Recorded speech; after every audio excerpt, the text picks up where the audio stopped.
Well episode शुरू होता है जहां पर अपनी फिल्म अपने चेहरे पर से वो निशान निकालने का ट्राई कर रही होती है, बट वो काम नहीं करता है। एंड तब उसे पास्ट का सीन याद आता है जहां पर वो बंदा कह रहा होता है कि अच्छा होगा कि अब मुझे इसका फेस फिर से नहीं देखना पड़ेगा। और तब वहां पर वो बदमाश आदमी अपने फिल्म के गाल पर कोई सा पेंट लगाता है। प्रेजेंट में फिल्म कहती है कि इसने काम नहीं किया। तब वहां पर अपनी मिकी कहती है ये कोई स्पेशल टाइप का पेंट लगता है। फिल्म कहती है तो क्या मुझे पूरी ज़िंदगी इसके साथ बितानी पड़ेगी। और वो इसकी आइज़ को देखती है और दूसरी तरफ घूम जाती है। तब मिकी कहती है मास्टर, मेरा अपीयरेंस डिस्गस्टिंग है, आप मुझे अपने साथ क्यों लाई। और फिल्म कहती है कि तुम अगर अकेली रहती तो टाउन के अंदर खतरे में पड़ सकती थी। मिकी कहती है मेरा सवाल ये है कि आप मुझे अपने साथ क्यों लाई। फिल्म कहती है आई गेस मैं अकेली और सैड थी इसलिए।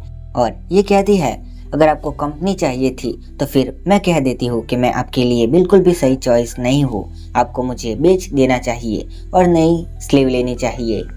फिल्म कहती है असल में ये मेरे ईगो का एक पार्ट है, मैं कोई भी चीज़ करने में अच्छी नहीं हूँ।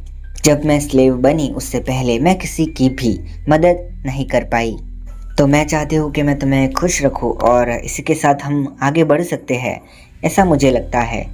हाँ, मुझे पता है कि ये मेरी सेल्फिश विश है, लेकिन यही चीज़ मुझे कुछ बनाती है। मिकी कहती है मुझे आपकी बात समझ ही नहीं आई। ये कहती है हाँ ये हो सकता है, हमारे अंदर काफ़ी कुछ कॉमन है। सीन शिफ्ट होता है जहाँ पर ये लोग अपने फिल्म एंड मिकी के बारे में बात कर रहे होते हैं कि वो लोग वापस आएंगे या फिर नहीं।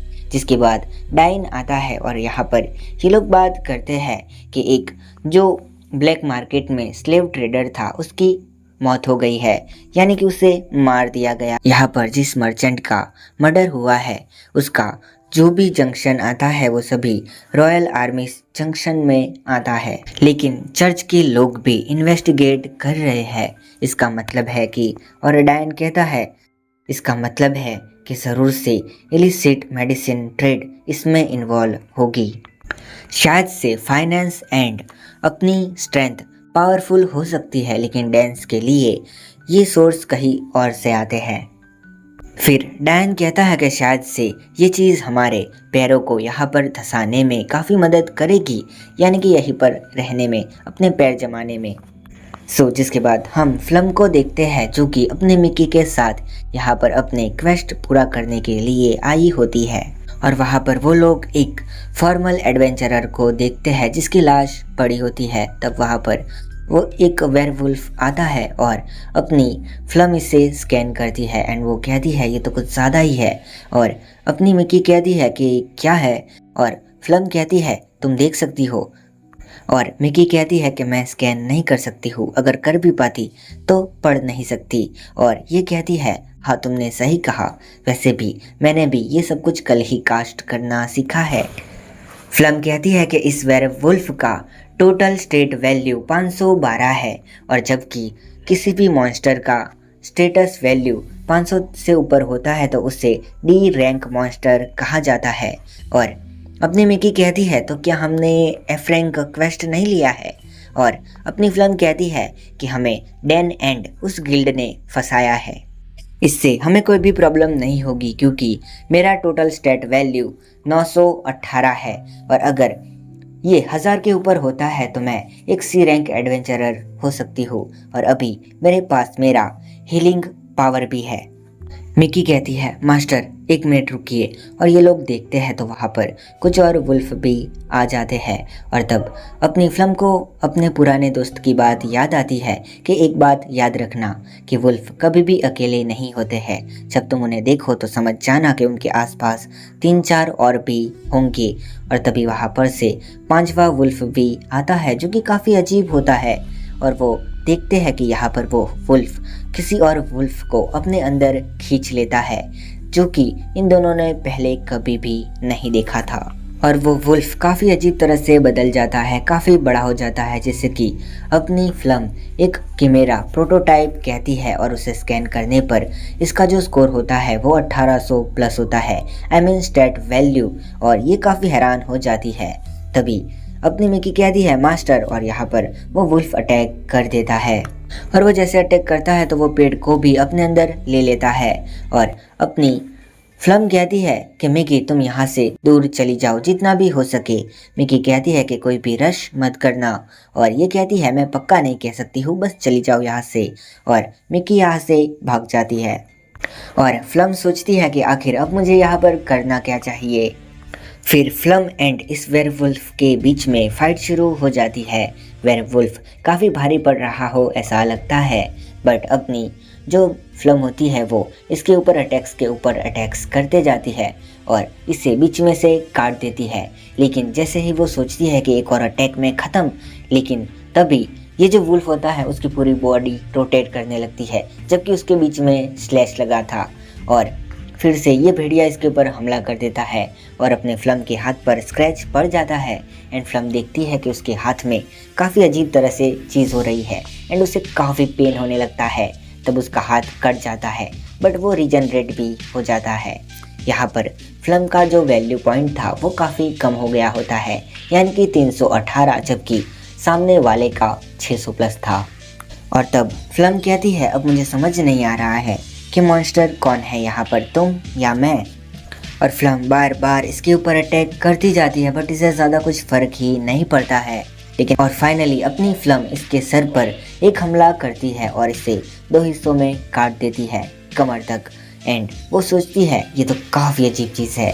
फ्लम सोचती है कि मुझे इसके फंक्स को कलेक्ट करना होगा, और वो उस वुल्फ के सर को पकड़ती है। और तभी वो देखती है कि फिर से वो जो कटा हुआ वुल्फ होता है उसके अंदर कुछ हलचल होती है और वो काफ़ी घटिया क्रीचर में तब्दील हो रहा था। और इतने में जो वो सर था वो भी इसके हाथ पर काट लेता है। ये कहती है कि आखिर ये है क्या। और तब उसके हाथ में फिर से कुछ अजीब अजीब होने लगता है, उससे दर्द होता है बहुत। एंड ये कहती है कि इसका सलाइवा मेरे अंदर चला जाए उससे पहले मुझे कुछ करना होगा। और वो दीवार के पीछे जाती है और अपनी स्वॉर्ड को वहाँ पर गड़ाती है एंड कहती है मुझे ये करना ही होगा, ये काफ़ी बुरा होगा लेकिन मुझे करना होगा अगर मुझे ज़िंदा रहना है। और अपने हाथ को तलवार पे रख के ही काट देती है, बट वो फिर से रीजनरेट हो जाता है। वो कहती है अब मुझे भागना होगा, लेकिन तभी वो सोचती है कि अगर मैंने ऐसा किया तो अभी और पहले वाले में कोई भी फ़र्क नहीं रह जाएगा, मुझे कुछ करना होगा। और फ्लम फिर से फाइट करने लगती है एंड वो सोचती है कि अब मुझे कैसे अटैक करना चाहिए। एंड तभी उसे कुछ ख्याल आता है, वो थोड़ी और ऊपर कूदती है और जो दीवार होती है उसके ऊपर स्लैश लगा देती है और अपने स्वॉर्ड से उस वुल्फ के पैर पे मारती है ताकि वो हिल ना सके। और वो वहाँ से कूदती है और उस स्वॉर्ड को वापस खींच लेती है। इतने में वो जो चट्टान जैसी चीज़ें होती है, यानी कि उबड़ खाबड़ एरिया, वो सभी नीचे गिर जाता है। और यहाँ पर अपनी मिकी अपने फ्लम की बातें याद कर रही होती है। तभी उसे अपने पुराने कुछ मास्टर्स की बातें याद आती है जो कि फालतू की होती है। एंड वहाँ पर फिर से वो अपने फ्लम की बात याद करती है। यहाँ पर सुबह हो जाती है और उसके पीछे से अपनी फ्लम भी आ जाती है और वो कहती है मैं आ गई। ये कहती है कि आपको ठीक देखकर खुशी हुई। एंड फ्लम बताती है कि उसे ज़्यादा कुछ भी मिला नहीं है। एंड वो जो फॉर्मल एडवेंचरर था जो कि मर चुका है, उसके वेपन्स को ले लेती है। उसने स्कैन किया था, तब उसे पता चला कि ये कर्स इक्विपमेंट्स है जो कि उसके लिए एकदम सही होंगे। और यहाँ पर अपनी मिकी कहती है आपने पहले कुछ कहा था उसके बारे में, क्या मुझे खुश करने के बारे में? आप यही चाहती थी ना, लेकिन मैं बिल्कुल भी सही स्लेव नहीं हूँ, आपको मुझे बेच देना चाहिए। और फ्लम कहती है लेकिन तुमने खुद ने मुझे मास्टर एक्सेप्ट कर लिया है ना? और मिकी अपने फेस की जो पट्टियाँ होती है वो हटा देती है और कहती है क्या अब भी यही सोचते हो? और मिकी के सर पर काफ़ी अजीब तरह के दाग होते हैं, जैसे कि कुछ जलाया गया हो। शायद से मिकी अपने फ्लम के ईगो को सेटिस्फाई कर सकती है, लेकिन वो ये सब कुछ छिपा के नहीं रखना चाहती थी बैंडेजेस के नीचे। फ्लम ये चीज़ देखती है और वो कहती है कि ये एक टॉक्सिन है, और मिकी कहती है कि छूना मत, ये आप पर भी फैल जाएगा। ये मेरे मास्टर ने कहा था और मैं नहीं चाहती हूँ कि आपकी दशा भी मेरी जैसी हो। फिल्म कहती है उसने झूठ कहा था। मुझे एक मेज ने कहा था कि इससे ज़्यादा फर्क नहीं पड़ता है, ये सही हो सकता है, और इसे गले लगा लेती है और वो कहती है कि इस चीज़ से ये बिल्कुल भी नहीं बदलेगा कि तुमने मुझे अपना मास्टर बनाया है। मिकी साइलेंट हो जाती है। फिल्म कहती है कि मैं कसम खाती हूँ कि मैं तुम्हें अंधेरे में से बाहर निकालूंगी एंड उसके बाद हम एक हैप्पी लाइफ जिएंगे। और ये कहती है मुझे नहीं पता है कि हैप्पीनेस क्या होती है, और फिल्म कहती है कोई बात नहीं, हम दोनों साथ में खोजेंगे। और यहाँ पर हम लोग देखते हैं कि ये लोग इनका खाना खा के परेशान हो गए होते हैं, और यहाँ पर ये बंदा कहता है कि मैं फिल्म के जैसे नहीं हूँ जो कि पूरा दिन खाने को ऐसे सजाऊंगा, मुझसे ये सोचना भी मत। वो बंदा कहता है क्या तुम में से कोई भी कुक नहीं कर सकता है, और तब क्रिविल कहती है कि फिल्म थी जो हमारे लिए खाना बनाती थी लेकिन वो जा चुकी है, और ऐसा इसलिए हुआ क्योंकि हमारे सेज ने उसे बाहर फेंक दिया। सेज कहता है तुम लोग बस फिल्म की बातें करते रहते हो, वो कचरा थी। और यहाँ पर ये बंदा कहता है लगता नहीं है कि ऐसे पार्टी ज़्यादा दिन तक टिकेगी। अपनी फिल्म गिल्ड में अपने क्वेस्ट को पूरा करती है और उस लड़की को देती है।